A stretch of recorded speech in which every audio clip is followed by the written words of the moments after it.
bizi qəbrə qoyacaqlar. Hədisdə var, cəmaət gedəcək. Hamısının o gündən var. İndidən o günün fikrində olaq.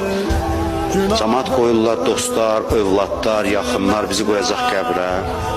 O ki dedi, sənin üçün canımı verərəm, falan elə hamısı başını aşağı salıb gedəcəklər. Ölmüş adamın ruhu baxır, görür hamısı getdi. Deyirlər ki, qışqırır dallarıca ki, məni burada tək qoyub hara gedirsiniz?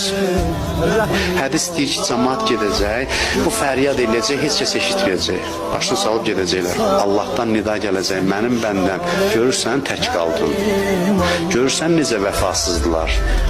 Vəfasız o mənə yox ki, pisdilər, başqa bir şey eləyə bilmirlər. Zatən vəfasızdılar yəni. Görsən, getdilər. Kim qaldı? Bir sən qaldın, bir mən. Mən də həyəcanlanacaq. Allah deyəcək, amma narahat olma. Səni elə nəvaziş eləyəcəm.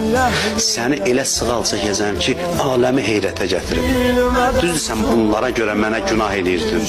Bu adamlara görə məni unudurdun. Amma bil ki, səni elə nəvaziş eləyəcəm ki, görəcəksən, sən tək deyilsən.